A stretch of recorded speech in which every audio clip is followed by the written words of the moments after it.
In a world where it seems totally normal to listen to a podcast about the Toronto Argonauts, it's the X's and Argos podcast.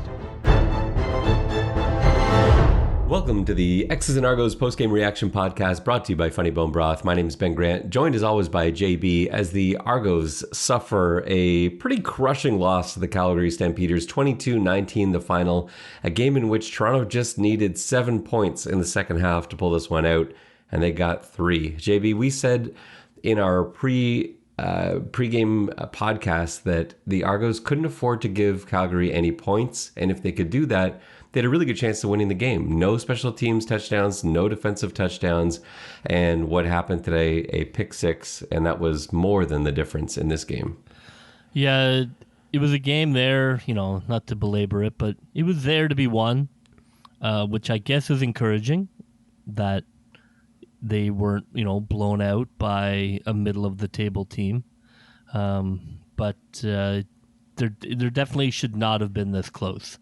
The problem was they dominated the first half, but didn't have the points to show for it. They dominated the first half in almost every possible way, but it was 16-10 at halftime. Yeah. And it just felt like that wasn't going to be enough. You have to score touchdowns, not field goals, to put a team away like Calgary, who are, very good offensively, and you're probably not going to keep off the board the whole game. You have got to convert at least one of those red zone chances into a touchdown. It kept Calgary in the game, and they stole it at the wire. What's the answer in the red zone? Because we're both sitting there, we've got a great vantage point of the field. When we got in the red zone, I'm watching so carefully to see where mistakes are made, because it's something that the Argos have struggled with as a team all season. And I just don't see any open receivers. There's nobody there. There's nothing. And the answer is clearly not running in the red zone, because that's even worse. I just don't know what the answers are really at this point. The red zone magnifies your flaws.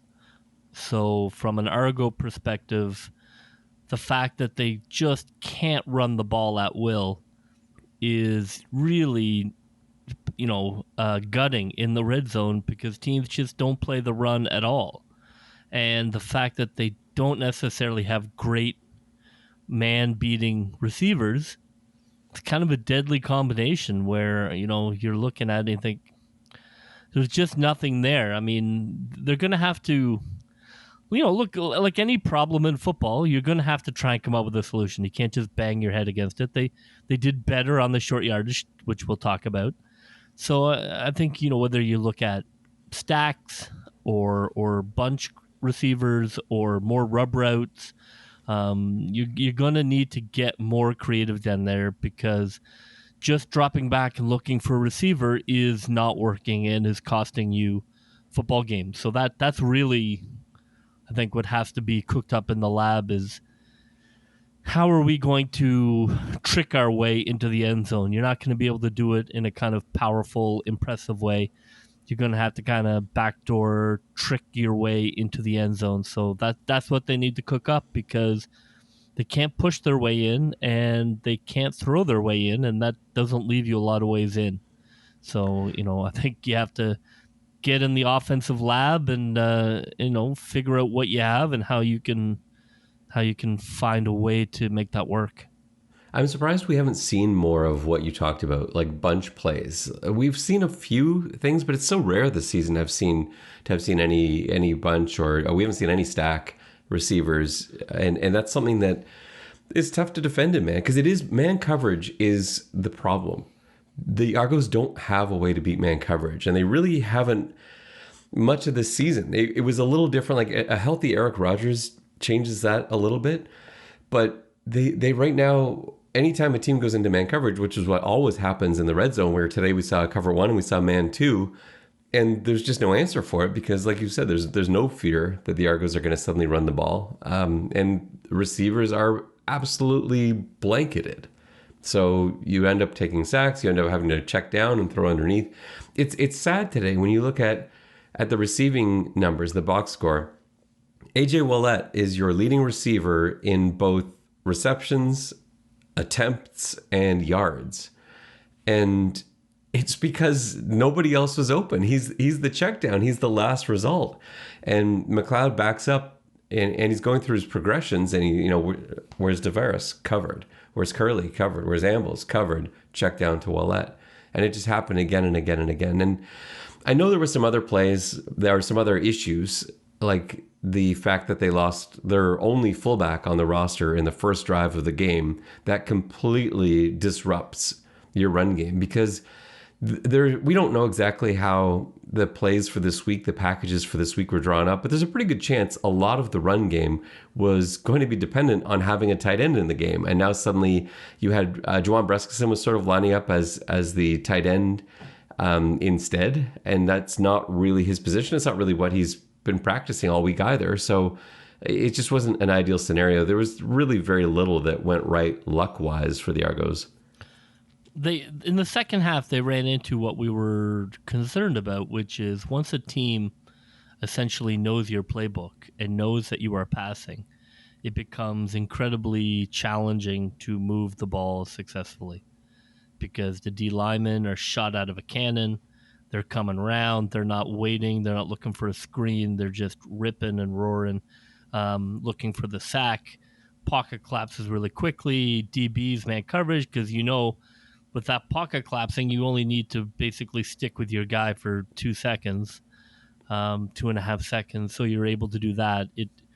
It's the kind of problem that usually you can only solve with a superstar. To be honest, when you play sports, it's when faced with a problem like this, unless you have a star, it can be really hard to scheme your way out of it, because you can't. There's just not many options. I mean, I've been a football fan for a long time, and I've had lots of teams I've cheered for kind of grind down like this offensively, and it's really hard to, not to be too dark, but it is hard to find your way out of it. I don't envy their plan, because unless you suddenly inject a different talent or somebody who is going to stretch the field width-wise and is going to force teams to respect the run a little bit more, it's going to be hard for them to move the ball, because the book is out now. Hamilton did it. Calgary did it. That's football. Now you have to be able to adapt to the league, or the league is going to, force feed you your breakfast. And to me, it comes back to offensive line. I think a change needs to be made at this point. The pass protection was okay, but not good today. It was fine most of the time, but still, and even at the end of the game there's Lemon ends up getting around the outside, basically untouched, causes a sack, fumble, and that ends the football game. And those plays happen with too much frequency today. But the bigger problem isn't in pass protection, it's that run blocking. There were 9 rushing attempts from the Argos today. 9 plays where they actively were trying to rush the ball. These don't include the quarterback sneaks or McLeod Bethel-Thompson's 6-yard scramble. 9 carries from running backs, 6 to AJ Ouellet for 18 yards, averaging 3 yards a carry exactly, and 3 rushes from Javon Leake for 9 yards, which averaged 3 yards a carry. And that's why you're not seeing runs called in the second half, because they could only average 3 yards a carry on a run. So you can't run on first down, because on first down you're going to get about 3 yards, and now it's 2nd and 7, and that's not a situation you want to be in.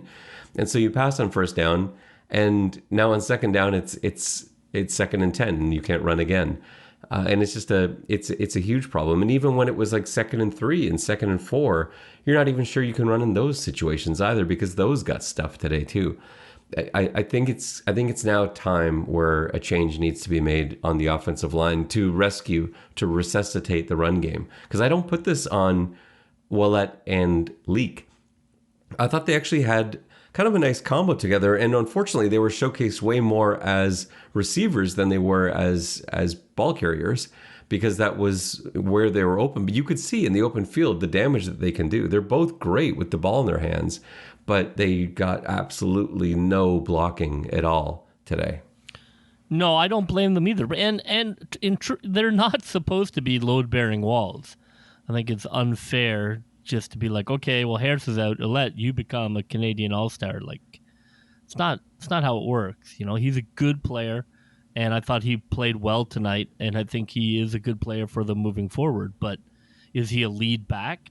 No, he's not a lead back, and that's a problem. And neither is Leak. I thought Leak looked great returning. But you know, does he have the Jets to be, you know, a game-changing running back? You know, I don't think so. I don't think that's who he is. You know, look, they're still in first, and they are still a team that has an elite defense, and they still haven't had, you know, full health in the wide receiver room. I do think they are. You know, I think they're a little bereft of playmakers. You know, in Speedy Banks, you look into Speedy Banks, right? I mean, that's at this stage in his career, that's not really who you should be looking to. So I do think that. I think the team is a little bereft of playmakers, guys who can go out there and, you know, beat man coverage, beat their guy, catch a ball, put up some yak, just sort of take the team and give it a boost. That's definitely going to be an issue. So, I mean, it's going to be a big challenge for them to scheme it up, but it can be. You know, I think it can be. Well, we're going to see if it can be, but they're definitely going to need to try and scheme it up. I don't think just lining up and, you know, going mano a mano, that just doesn't work. They don't have the line. They don't have the receivers. They can't do that. They're going to need to start being a little more adventurous, more trick plays, more reverses, you know, and the crowd, you know, I thought was too bad tonight because it's a pretty lively crowd. X night, gorgeous night downtown, nice and warm wind, pretty loud. I thought pretty lively, but you know, some of the boos I thought were just really tough because, you know, they were winning the game and they were playing Calgary, who's a very good team, and they're having a hard time moving the ball. I just thought the boos didn't really make sense because, you know, there's nothing there. There was nothing there to be thrown to. Ball was snapped. Everybody was covered. Pocket collapsed. Happened, you know, basically the entire second half. You mentioned the Canadian All-Star replacing him. Do you think it's weird that they didn't have any carries by their Canadian back in Adeboboye? Like they basically not. I don't think it's weird that they made the position American today and going with Willett and Leak, but I did think it was weird that they didn't have a single look for Adeboboye. I thought this would have been a good opportunity to see what he had. Do you think that's a hesitancy? Because as a rookie, you're not sure if he's ready in terms of pass protection, or it's just that they only had 9 rushes, and so that's just how they got distributed. Yeah, that's a great question. It's always hard to tell what is the mindset of the coach. Of traditionally, rookie running backs don't get a lot of play. They're not great at protecting the quarterback. So they tend not to get on the field, and you know, it's a physical game. It can, you know, it's a lot of times coaches don't want a rookie in there because with the running back, you're just expecting them to be a little more guile to your game, you know, in terms of being experienced. But it is a question worth asking. Like, is there nothing there? Because you know, the job, it is a job vacancy. Maybe they don't want to put him in because they feel like, well, you know, this is not going to work, and all it's going to do is crush the kid. And so maybe that's the thought. You know, like, this is not the line for a rookie running back, and they're probably not wrong if that's their thought. Yeah, it's not something like it's not like you're seeing all the rookies get a ton of playing time. McKellar was forced into it, and he had to do the job because they're so short. But you know, you're not seeing like a ton of snaps for Deontay Knight, for example. And it's the same sort of thing, but it's quite dangerous with a rookie running back, because even though when you watch Daniel Adebayo's film at Bryant, his pass protection's good. He's a really well-rounded running back. I think he does everything very well, but it's a whole different league and level at this stage. And I think part of what you're saying is right. Like you got to be careful about how you treat any rookie. And it's the same. We've been talking about this with Chad Kelly. Like Chad Kelly was great in college, and he may be a great CFL quarterback, but it's the same thing. He's a rookie right now, and so the reason you're not putting Chad Kelly in is the reason you're probably not putting Adebayo in. It's the reason you're only giving Knight a few snaps here and there, because there's a lot of learning and adjusting and adapting to the size and speed, and I think that will come. Yeah, but it was interesting today. I just wondered if we might see more of Adebayo today. Maybe I do feel they probably think it's unfair for that to be the solution, and they're probably not wrong. Although I would love to see, more 2-back sets, maybe some misdirection back there. Look, just some different. I think different looks are needed, because the current look has been solved. So when your look has been solved, you need to have a new look. I would be surprised. Well, first of all, they're gonna have to bring in some guys this week. They currently don't have a healthy fullback on the roster, and we'll have to wait and see how the injury situation sorts itself out. But I don't expect anybody on the roster who is currently listed as a fullback to be ready to go next week. And so I think the starting fullback is going to be someone that they sign, or else they go without a fullback for next week, which is also possible. But it just speaks to one of the problems where week after week, McLeod's got different skill positions. And, again, this week, you had suddenly DeMonte Coxey is in there as your X, who has never played a CFL game before. And now he's in the spot that typically gets the most targets on a CFL team. And it's a guy that has had 1 week of practice with the starters. And Javon Leake also is getting a ton of playing time, and he's not a guy that he's been injured since basically the start of the season, and he's not a guy that's got a lot of chemistry with Bethel Thompson. And now you're maybe bringing in yet another guy for next week, unless Cross can get himself healthy. But I don't really expect that for next week. So it's just constantly moving pieces. And Toronto's certainly not the only team to have injuries. Look at Calgary's receiving core. They've been all over the place. They've been missing their running back for the last few weeks. But it just feels like Toronto can't catch a break. Wouldn't it be amazing to send the same 5 receivers and running back out for 2 consecutive games and see what that looks like? Yeah, and for the second week in a row, Toronto faced a backup quarterback who came in, and for whatever reason, the gods decided that the backup was going to be better than the starter. And that's frustrating, because, who are these guys who come in and suddenly are dancing on one foot and making pass completions while being tackled by 4 people? It was frustrating to see. He wasn't quite on fire, but he definitely came in and moved the ball well. And, that's frustrating too, because you did a great job with the quarterback and your reward is some other guy who's way better, and you're like, that was frustrating, but not to be all down. I mean, Calgary is a good team. Toronto had them right at the end. Take away 1 or 2 plays, Toronto probably wins this game by 10.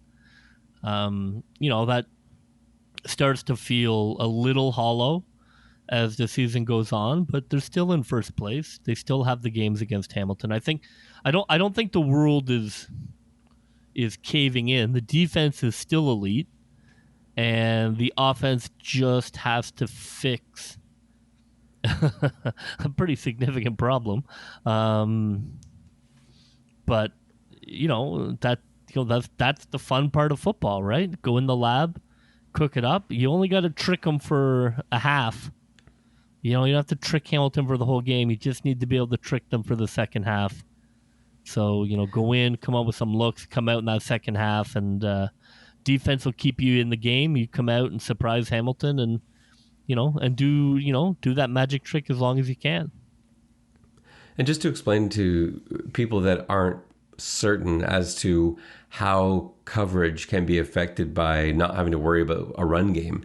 So in zone coverage, for example, you're always facing the line of scrimmage and you can see what's happening. You can react to runs immediately.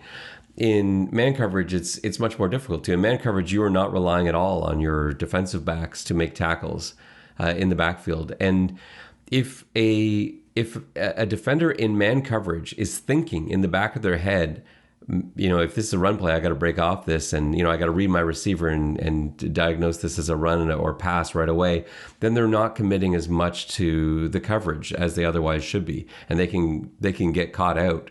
But when you're in a situation like this today, where there was no fear of Toronto running the ball, DBs can just focus in entirely on their man coverage, no other worry. I'll let the linebackers go through their read steps. I'll let the defensive line do their job. I'm just going to cover this guy and make sure this guy doesn't catch the ball. It's so much easier for defensive backs. Yeah, and if you are not a star, it's really hard to get open. Really hard. I mean, those defensive backs are all fantastic athletes, and you need to be, an elite player, and you're probably only going to have one on your team.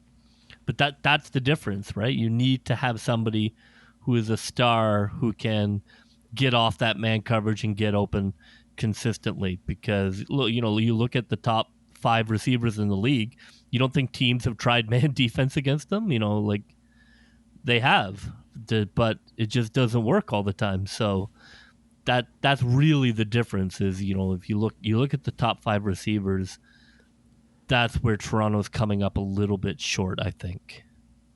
Let's go through some of the points that I wanted to get to. We won't go through every detail chronologically here because we've covered some of these things already, but there are some definite points.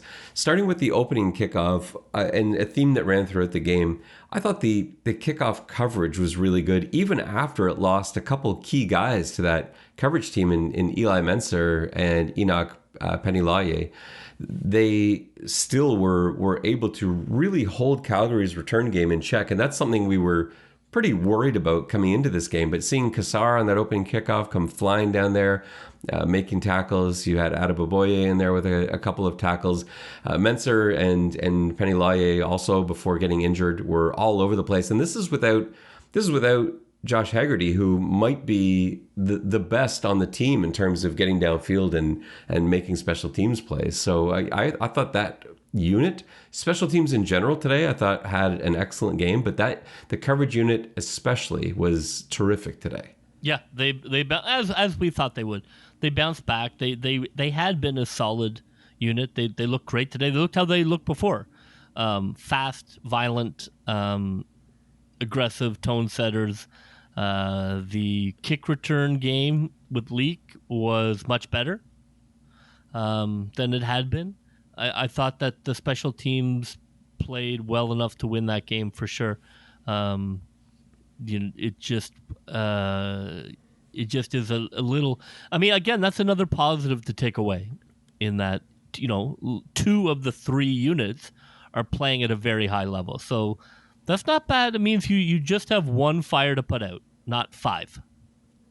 It's a big fire, though, like you said. But yes, it's 1. Yeah. We can concentrate all of our crews. Your house is on fire. Yes, it's important. It's not like the doghouse. No. So another thing that I thought was a positive, just on top of the defense in general, but the defensive backs played really well today, and it didn't look like it was going to start that way. The very first play of the game for Calgary was an 80-yard bomb to Bain, and just McFadden got caught. I think just sort of like we all did, it looked like it was going to be a sack. The Argos, as they were many times today, a millisecond away from a sack, suddenly Bo Levi Mitchell is able to get that ball out to Bain. It's just a perfect ball right into his arms. McFadden is late, although credit to him, he ends up catching Bain, and he was beat by like 7 or 8 yards. He caught up, made the tackle, and held that to a field goal. So that was huge. But how great is it? We were talking to Deshaun Amos after the game about this, like the short memory of a defensive back, because there's McFadden a few series later with an interception and making things right again. But it looked like it was going to be a rough day for the DBs. They were spectacular today. Yeah, I know you could tell the offense felt terrible. They felt like they had let down their teammates, and that's one of those things that that can really weigh on a football player, beyond just wanting to be effective or worthy of a contract or what have you, is that kind of feeling of letting down your brother. Um, yeah, the DBs played great. They were all over Calgary. They turned the ball over a bunch of times. They were almost there on sacks, but good pressure most of the game. Right, there was very few clean pockets. They did their job tonight, and I think that still is a positive to take away um, from the game. It's just, gee, you gotta win these games. That's two now. They're three really that they've given up at home because the endless road trip is coming. I want to talk about those picks because all three picks were beautiful, and I really want to talk about Carnell's. But let's start with McFadden's pick. That it was just a fantastic athletic play for him to be able to not only secure the ball but actually get his feet in bounds as well. It was an acrobatic display. It was great hand-eye coordination. The second one by Carnell. The reason I loved this pick was because most DBs, I think, don't make that play. So here's what's happening. Carnell's got deep coverage. He's got Bagleton running into his zone, and it's a deep ball that's coming towards him. He's standing where he believes the ball is going to come down, but he's looking at Bagleton running towards him, and he knows that he can attack Bagleton and break up that pass. But he was able to gauge in those few split seconds that Bagleton wasn't going to be able to get to the ball, that he was just going to be short of the ball. And so he held his ground. Instead of covering Bagleton, he held his ground, trusted his vision, and Bagleton just missed it by about an inch. And Carnell's there for the interception. I thought that was tremendous trust in your ability to judge a football. He gauged it correctly. It was perfect. It was a beautiful pick. Yeah, Go on. No, I was just gonna say their deep ball coverage was good all night. That those guys have great hands, and if you don't make a perfect pass, they're gonna go get it. And the Amos one near the end of the game, had this been a win for the Argos, if they were able to generate a touchdown drive in those last few minutes, there were so many winning plays from those DBs that the Amos pick, he was talking about how he kind of, not that he saw it coming, but he figured he was going to be attacked this way. He knew that they were probably going to send verticals at him at some point, and he's basically trying to play the balance in deep third. He's trying to play the balance between two different receivers running verticals, and he plays it well enough that he's able to close space and make a fantastic catch for an interception. It was such a beautifully timed leap, which you don't always see from defensive backs. You get excited, you've got a pick coming. There's so many guys that jump early on that. He timed it beautifully and made what probably should have been a game-saving pick. And then how about that play near the end of the game from Jamal Peters too, where Calgary's trying to convert a 2nd and 8, and McManus takes a bad angle on the receiver. Receiver's able to escape, and then Jamal Peters comes just flying in and makes one of those Jamal Peters plays. He had a few tonight that were just outstanding tackles, just all across the board. Aside from that one blown bomb from McFadden, this might have been the best game of the season from the defensive backs. Yeah, they play well. There were still some missed tackles out in space, and not having Shaq on those plays, really hurts because he is so great at coming up and filling. But yeah, they locked down Calgary. They did a very good job. The passes that were completed were very good, low percentage passes that they were able to complete. It was enough certainly for a victory. There were some miscommunications tonight. Coxie, especially. There were a couple, in that first quarter, McLeod, I think probably wanting to pick on a Calgary secondary that was pretty beat up, launched a deep ball for Coxie, and it was incomplete by about a foot, and You watch the replay on this, Coxie stops for a second. Right as McLeod releases the ball, there's a brief second. It's about a step difference where Coxie pauses his go route to gauge where that ball is thrown. And that is completely two guys not having played enough together. Coxie not having had enough reps with McLeod to know exactly he's going to throw the ball exactly here. Because if he runs that through the whole way, that's a touchdown. That's a first quarter touchdown, and this completely changes the game. But he has that brief hesitation. It goes off his fingertips at the 8-yard line. And that wasn't the only one. There were a few there too. There was another play where and these were read issues, but Coxie was running a read route. He had a read basically if the DB drops, he runs a comeback. If the DB sits, then he takes it on a go. McLeod saw a comeback, as did I, and Coxie took it deep, and McLeod threw the ball to seemingly nowhere, but it's because he's on a different page than his receiver. And then Javon Leake had another one of those where he's running a flat route. It looked like there was an opportunity to turn it upfield and sort of turn it into a wheel, especially because the defender came and undercut it. But he didn't. He just stayed on his flat route. McLeod led him into the wheel. And again, it lands in the middle of nowhere. And I think from a fan's perspective, it just looks like McLeod doesn't know how to throw.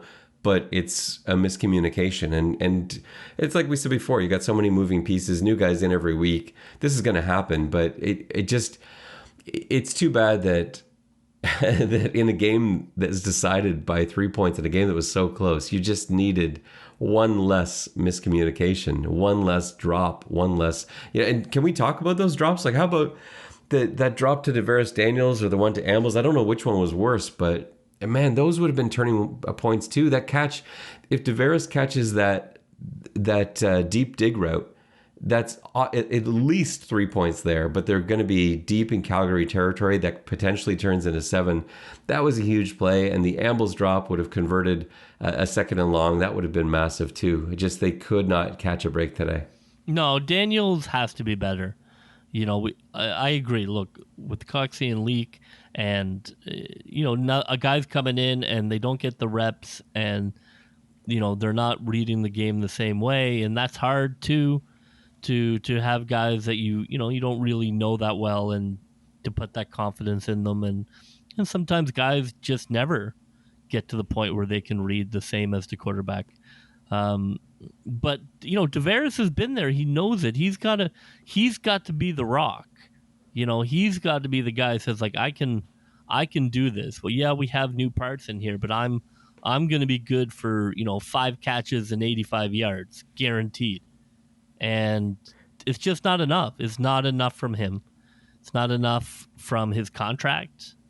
I don't know offensively, like why he's not more of the focal point, or what his relationship is with MBT, but he's got to be like, he's the one guy who should know this offense inside and out, and he should be our Kenny Lawler. He should be our Dunbar. He should be our Whitehead. You look at those guys and they just get target, and he's not that guy, and it's frustrating. And tonight's the night. You look at that drop. You can't have it. That drop is just not acceptable from a leader of the wide receiver room. You can't have it. I don't know why he's not more central. I still bring it back to him playing the wrong position. He is an X. He's an outside receiver. That is where he's always been at his best. Right. Then put him back. I know, and I don't know why they won't. Like, I know Coxie has only played outside. You can't put Coxie in the slot. He's just never played that spot. At Memphis, he was only ever outside. He just hasn't. That's what you have to do. But that's the problem with him being so banged up. Let him run that other position, never throwing the ball. Lots of guys never get looked at. Let him run that position for no reason. I mean, they're still going to cover it. They're not going to be like, they may as well have today. Like, Coxie ended up with, what do you have, 1 catch? Yeah, I think for 1 catch for 9 yards. Let's put him back in his position, and if the other guys can't run it, so be it. Just don't look at them. But they're not going to leave him uncovered. It's not like they're going to triple cover Deveris. I don't know. I want him to be more, and I'm never quite sure who to blame, but let's put him back into his spot, and see what happens. I would put Ambles in the slot to that side. Like have Ambles play W, have Daniels play X on the outside, because Ambles has done that before. He was basically that position for Calgary last year, and he did it for one game earlier this year where he was okay, where they had to move a few pieces around. But you think about that drop. That's Daniels running a dig over the middle. He's catching, or he's supposed to be catching the ball right in the middle of the field, and that's just not an area that he's used to. It's just very foreign to him to be running across the very middle of the field, having a ball come to you from that angle. It is an excuse because you're still a professional football player. You still need to catch that ball, but it's just not a pass he's seen a lot in his career. And so, yeah, I'm with you. Put him back at X and have Ambles play W. You've got guys that can play the field side. You can bring Breskison back. But Breskison wasn't starting today. He didn't get a ton of field time today. And when he did, he was in there as a tight end. That's how you can even out that room if you want to. Like, why not have Deveris at X, have Ambles at W, and then on the field side you can go with Gittins, Banks, and Breskison. Like I don't know.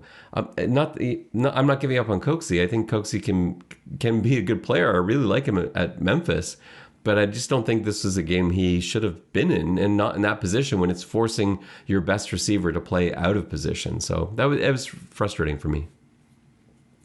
Let's talk about some of the. I was going to get to the short yardage. We'll get to that in a second. But there was one play I just want to highlight before that. There was a gorgeous play at the beginning of the second quarter. It was a beautifully designed play that Coach Dinwiddie had clearly been planning to use, probably for some time. It played off all the previous motion that Toronto has showcased this year, because when the play started and Amble started into his waggle and he started turning inside, I thought, oh, okay, I know which package this is out of. I knew it was going to be one of, 5 or 6 plays that were being set up. But then suddenly he broke off his motion, headed in the other direction, and my eyes opened because I had not seen the Argos run this play before. And that is the exact reaction that Calgary had too. They were totally expecting one thing. They saw another. And all 3 receivers to that side were wide open. There was a guy wide open in the flats, a guy wide open about 10 yards downfield, and there was a go route wide open down the sideline. And Bethel Thompson, this was I think his biggest mistake of the night, because he saw all 3 guys wide open, and I think he started to throw it to the middle receiver. I don't remember who it was, but it was about 10, 15 yards deep. He started to throw it, and then at the last second saw the go route was wide open and tried to kind of change in the middle of his delivery, and ended up going to nowhere in particular. And all 3 guys wide open, that should have been at least a big play, if not a touchdown. And that Dinwiddie must have been ready to snap his clipboard in half, because when you design a play like that, it works beautifully like that once. And that was the one time he dialed it up. You can go back to that play, but it's not going to work like it worked that time. And that was just yet another missed opportunity that the Argos offense had today. Yeah, it was not a good game for MBT.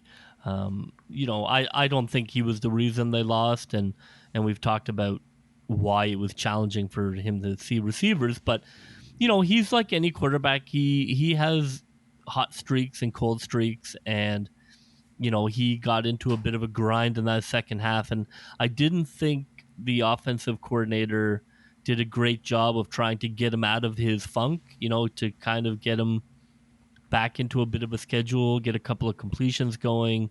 I wasn't crazy about the play calls after the pick 6. It wasn't what I wanted to see in terms of trying to get him back into it, and he wasn't feeling it in the second half. He is a bit of a streaky quarterback, and he was definitely off tonight. I think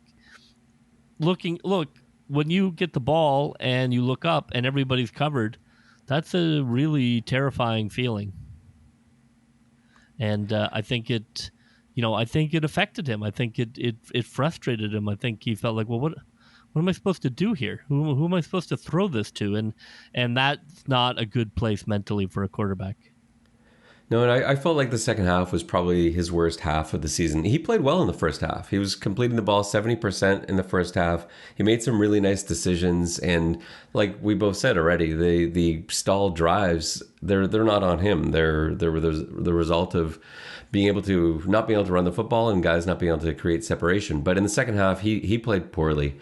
He just wasn't, the confidence wasn't there. And I think it's like you're saying, he's got these difficult routes to complete. Like we'll talk about that pick six. That play, I watched that back a couple times, watching the replay. I don't know what the answer is on that. And again, there's nobody open. You've got two guys that are sort of in the same area, but it seems to have been designed that way. Just in talking to both Coach Dinwiddie and Bethel Thompson after the game, it didn't seem like anyone was running the wrong route. It just, there's no space. There's nowhere to throw it. Now, he threw a terrible ball, but there was nowhere to go. And he's trying to, I guess he's probably trying to put a little bit more juice on it, because if he was going to complete that, maybe there's like a half a foot gap to get that ball into. And so he rears back and fires it, ends up overthrowing it terribly. Yeah. It gets returned for a pick six. That's a dead giveaway, right? When he's not feeling it, he skies the ball. He tries to put a little more gas on it. He's not following through, and he skies the ball. You can see it. That's like red flag number one. It's like he's not seeing the field well, or he is not confident or happy in what he is doing, and now he's trying to throw some rocket balls, and they get away from him. They really do. He has a bad habit. If you look at his interceptions, I'd have to break them down, but it feels from an anecdotal point of view that so many of them are, skied rocket balls that hit the safety in the hands. Yeah, for sure. And let's get now to the short yardage package, which was generally successful, except I warned, I guess, the Twitterverse what was going to happen if they kept going to the well, and that's what happened. So just to go back, if you haven't yet seen my film piece from this past week, it was on the quarterback sneak, and it was on the Chad Kelly package, which we saw debuted last week, where Chad Kelly came in on 2nd and 1 and 3rd and 1 situations, and they finally ran around the outside when they saw a stacked box from Hamilton. And that's the answer. That's what you do. If a team is going to jam up the middle with more guys than you have blocking, then the answer is to go around the outside. And Chad Kelly came in today. Calgary was jamming the middle, and he went around the outside. The first time it ran for a big gain. The second time it ran for like 3 or 4 yards. I didn't think they should run it a third time. They did, and it still got 2 yards. It still converted. But then, as I tweeted, like, they can't. The next time it's a 2nd and 1, they have to run up the middle. You can't keep going to that same well, because you're playing against a professional football team. If they know what you're going to do, it'll get stopped. And they tried to do it a 4th time, and Kelly just got hammered for like a 3-yard loss. And that was the time you absolutely needed to go up the middle. And I don't know how that's set up. I'm not sure what kind of freedom Chad Kelly has when he's out there. I don't know if it's predetermined by the sideline where they send him in and say, okay, you're running this, or if he's got a read where he says, okay, if I get this, I'm doing this, I get this, I'm doing this, and he makes a call at the line of scrimmage. But either way, on that 4th one, and even on the 3rd, you've got to go up the middle to keep them honest. Because if you have the defense guessing, then you can go back to the outside again later. But if you never once go up the middle, then they're sitting on it, and he paid the price for it. And that was a huge moment in the game where they were unable to convert that first down. Yeah, terrible. It was nice to see the short yardage package work, and it worked for a touchdown, and it worked for a nice long run, and the crowd got all excited for Chad Kelly. And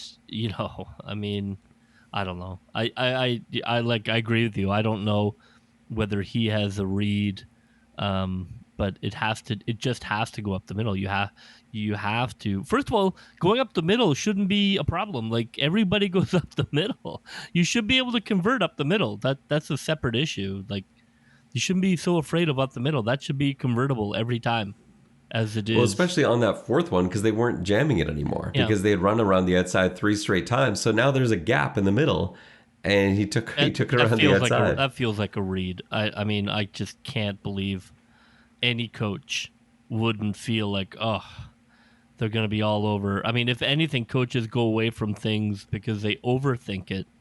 I just can't believe any special teams coach or offensive coordinator would feel like we're just going to keep running this play over and over again, and they're never going to adjust to it.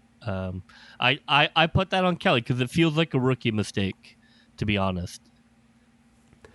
It was interesting. Near the end of the third quarter, Toronto's leading 19-10, and the fans are booing Bethel Thompson and cheering Chad Kelly, and everybody that's covering the team coming from Calgary is like looking around the press box like, well, why are the fans booing? Toronto's winning by 9 points in the third quarter, and it just seems. But they've got their own situation going on because Mayer comes in the third quarter for Calgary, and they're in a mess now because Bo Levi Mitchell was playing terribly, but Mayer didn't actually play that well. Like he was okay, I guess. Like his completion percentage was high, but he didn't throw a touchdown. He did throw a really costly interception. He only had 156 yards total, but I don't know. I think winning for them might have been almost in a way one of the worst things that could have happened because for sure Calgary is now, everyone in Calgary is like, well, we definitely got to start Mayer next week over Bo Levi Mitchell, and I'm not sure they should. And you look at the situation with McLeod Bethel Thompson. I think people from Calgary watching this game are like, well, what's the problem with McLeod Bethel Thompson? If Calgary had the play that he's been providing this year, they would have won a couple of those games that they lost at the end because they haven't been getting good quarterback play. And that's generally what McLeod has been providing. So yeah, for teams in other markets, it must be so odd to see boos in a game where you're up by 9 in the third. But of course, it all fell apart shortly after that. Let's talk about that fourth quarter. So the fourth quarter starts. Calgary's down by 3, but driving. They end up with a field goal. And now it's tied at 19. Did it seem to you, like, I know we asked Deshaun Amos about this after the game, the difference of playing against Mayer when you were preparing for Bo Levi Mitchell. They did, he didn't really dwell on it too much, but they did defend him differently. Like I was noticing there that, especially on that last drive, on that field goal drive that would end up being the winning field goal for Calgary, there was a lot of 3-man rush with a spy, and it wasn't really working because he had so much time. He's a quicker guy, and that's, I guess, why they're spying him, but he was able to buy a little bit of time for himself. He did have a key conversion on a run where the spy ended up getting kind of caught in the wash.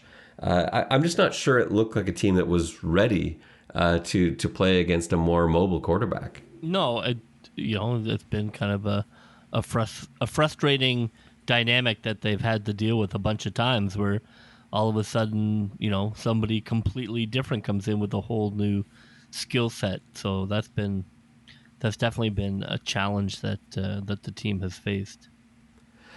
And then at the very end of the game, there's now 2.5 minutes left. The Argos are facing a 3rd and 4 from their own 49. They choose to punt. I asked Coach Dinwiddie after the game if he could go back and do it again, would he do it differently? And he said no. He said the defense he felt was playing really well to that point, which is true. And he felt like they had a timeout as well, that they'd be getting the ball back. And they did, but not with a ton of time. I go for it in that situation. I hate saying it now because it's totally hindsight, but I did tweet it then. I like on 3rd and 4 near midfield in that stage of the game, I think you have to go for it. And because they ended up getting the ball back on their own 20. So it's not like field position was a huge contributor anyway. They got the ball back on their own 20 with 50 seconds left. And so, what are we doing here? You have to go. Why don't you go for it? Yeah, I know they had a timeout, but you have to go. You're in the middle of the field. You haven't moved the ball the entire second half. Like the middle of the field is like the best you were able to achieve in the few successes you had, and then you punted from there. To think, okay, we're going to punt it, and then we're going to pin them, and they're going to punt it, and then where are you going to get the ball back? You're going to get the ball back. Best case scenario, you get the ball back in the middle of the field. So And in each of those last two drives, I was pretty surprised we didn't see a bomb, because you've got a really inexperienced secondary. It's a couple guys making their first or second starts in the Calgary defensive backfield. Why are you not testing them deep when the game's on the line, when the pressure's on? Like, maybe you get a flag, maybe you get a play that breaks wide open. Maybe they don't read the ball properly. These guys are new, and it just didn't make sense to me that those plays weren't being called. I just don't know how much time they had, in the pocket. Not a lot. It's true. It's true. They didn't, and we saw that at the very end. You have to go on third down. I mean, you have to have a pass play for third down. I mean, you just have to.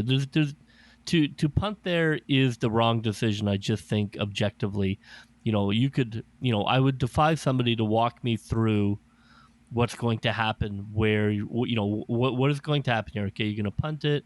You're gonna stop them. You're not, like Calgary. To suggest that you were going to stop them on 1-2 and out.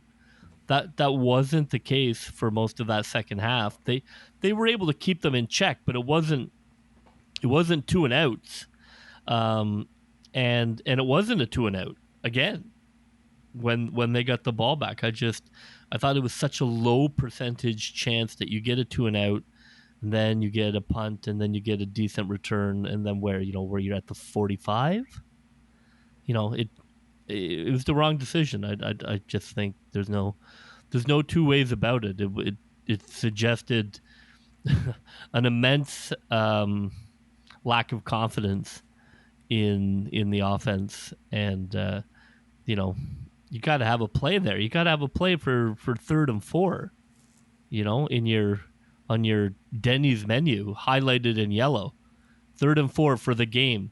These are the 3 plays we have. So yeah, I'm with you on that. I thought that was the wrong call. I don't mind Dinwiddie. Like strategically, I think he's fine. I disagree with that call, though. I thought that was way too conservative at home. Yeah, agreed.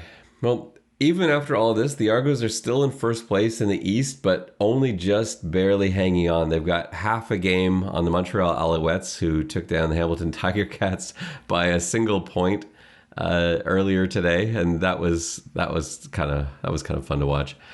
And now they've got back-to-back games once again against the Hamilton Tiger Cats. Next one at BMO, Friday, August 25th for a 7:30 start on Friday Night Football. That's going to be a pretty good one. Just a programming note before we sign off. I believe our pregame walkthrough podcast is going to come out, I believe, late Wednesday night. I'm traveling this week, so we're going to try and make our schedules work so that we can find a time to record and get that out there. So we will have it. We'll make a note on our Twitter account as to when exactly that's coming out, but expect that probably late Wednesday night. For JB, this is Ben Grant saying so long, and may all your pre-snap reads be good ones. I'll see you.